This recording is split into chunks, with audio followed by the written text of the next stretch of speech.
Okay, welcome back to my story time. This story time is all about how I overcome my powerful addiction to what they call Zaza, leafy greens, and how I made it through those dark times. I'm not even gonna front, like, this is probably one of my top three most hardest subjects and stories to talk about because I feel like when it comes to addiction, there's like a stigma around it, and people can see you as being weak, or it can feel a bit embarrassing.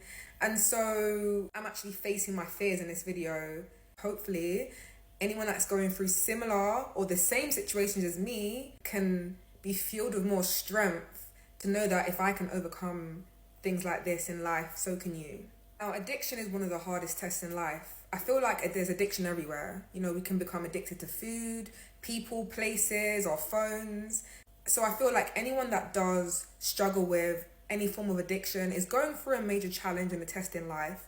And sometimes you have to go through things in order to come out stronger and more disciplined in yourself.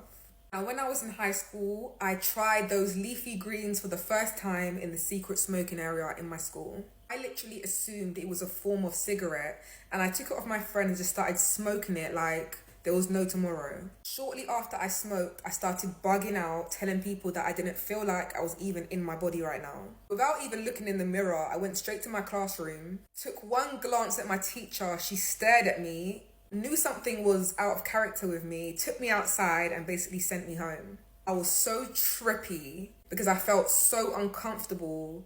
I ended up hysterically walking/running home. Some people could have assumed I was a madwoman running down the hill towards my house, just trying to make it home so I could close my eyes and not have this experience anymore. So from that day, it shook me up and I knew this wasn't for me. So I never smoked that green stuff again. Fast forward now, we're at my early 20s. During this time of my life, I went through a crazy breakup with someone who I felt like I was going to be with forever. Around this time, I was very emotional. I was always crying and sad. So I'd go and chill around my friends at their house, and they was like daily green smokers. Up until that point, being in their presence, I had never smoked with them or tried any of their green. Now, at this stage of my life, I was very unhealthy mentally. I had no self-love. I just felt like my world was over because of this breakup. It was very unhealthy mentally, and it drove me to a place where I didn't even care about anything or anyone anymore. Not knowing or caring how this would affect me, I turned into a kind of daredevil. I started taking small tokes of my friend's green. When I first tried it, I was very overwhelmed and it did feel a bit scary, but for some reason, I was able to control it a lot more better. After about an hour, everything just mellowed down and the most dangerous, comfortable feeling came over me. A feeling that made me feel like my problems didn't exist. It filtered out my pain. Now this started to become a habit. It went from 1 pull to 2 pulls, 3 pulls, to the point where my friends were like, girl, bye, you're a green smoker now, you can go and buy your own. So from that stage, I started smoking green, I started buying it myself. But I was such a lightweight, it would take me like 2 to 3 days to finish one spliff. I feel like I became addicted so fast that even when I did start tripping, I would learn and adapt to it. I would learn to control it, and even if I was scared or I felt like this was too much, I would just firm it and continue smoking. This went on for like 3 to 4 years, and my addiction grew worse over time. It was like my whole life started to revolve around green. My routine in the weekday was go to work, drive home, cry, cook, smoke green, and then go to sleep. I would go to work and be so excited to go home so I could smoke green. During this time, I wasn't even eating healthy food. I wasn't conscious of my body. I wasn't conscious of what I was eating or doing in life.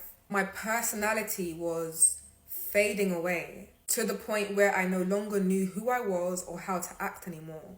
When I was around my friends on a Friday night at their houses, everyone would be smoking and drinking, all happy, joyful, and I would just be sitting there just high, stuck in the same position, not interacting or speaking to anyone. And there was a big change in me because I was always like the life of the party. I was always active, loud, bubbly, and everything just flatlined. By this point, I'm deteriorating. I'm super depressed, short-tempered, feeling lost in life, and very careless with my words.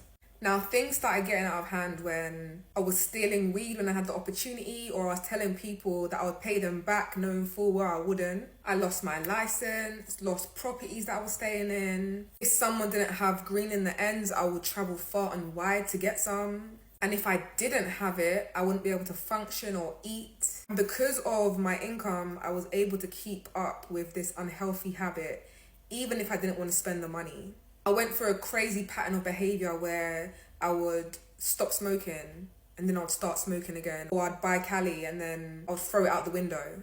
And the next day, I'll buy it again. I think at that point, I was tired of smoking. It was like I knew by this point through all my previous experiences that this was slowing me down when I had so many talents and ambitions, and I knew within myself that this was dragging me down and I couldn't be that active person and smoke. Now, a situation happened where I felt like I had a second chance. It gave me a breath of life when I was invited in 2017 to go on a TV reality show for Channel 5.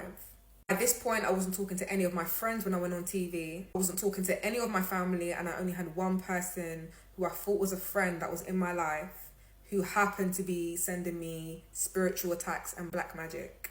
I came off the show, I did a BBC Live news interview, and I started to realize how I felt very restricted. I felt like something was over me all that time. Now, this is leading up to my spiritual awakening, so if you guys go and check my story tab on my TikTok, you will find the video where I speak about my spiritual awakening. My life just started going from better to worse. Both of my flatmates decided to move out abruptly, and they blamed me for the reason why they moved out when I didn't do anything or say anything like that to them. My landlord was blaming me for the money she was losing, so she was taking me to court. I had lost my job at that time. I started smoking again. Then I got robbed for £800 by a guy who was posing as my boyfriend. A boy who literally bombed me and then asked me for money for his car insurance. And then I found out he was actually a fraud bae, and he was all over the Shade Borough for doing the same thing to a celebrity chef. So by this point, I was going through so much, my low self-esteem, self-confidence. I was losing my house. I didn't have a job. I didn't know who I was. And I had spiritual attacks left, right and centre. And long story short, I realised that when I smoke, my aura is weak and I needed to change my life around. I was battling with myself, my thoughts, and I was just feeling like this has to change. Like, I got to a place of exhaustion where I experienced so much that was all connected to the fact that I was smoking green. That while I was smoking, I was open to misjudging things. I was open to insecurity, vulnerability, people thinking I'm a robot, people thinking that I'm strange. And I just felt like it had to change. I'm grateful for my strength, my determination, and my perseverance, period. Because there's been no one that's ever helped me overcome any addiction. No doctor, no therapist, no nothing. It was only my inner strength and my understanding of myself and what I want from life and who I want to be that got me to the place I am now. When it comes to addiction, I do believe that it's not the substance that's addictive. It's the person and the mind, it's your thought process, it's the patterns of thoughts in your mind that make something addictive. I've learned that it will take a lot of trials and tribulations to overcome addiction. And then one day, no matter who you are, you will realize how much this is letting you down, how much this is affecting your life, how much this is making you withdrawn and secluded from life. And that will give you the final push. That will give you the willpower to stop your addiction. Anyone that is suffering with any addiction, please don't be hard on yourself. Just know that one day it will run its course. And for whatever reason, you will be able to stop. Most of the time, you really have to go through things to make it back out.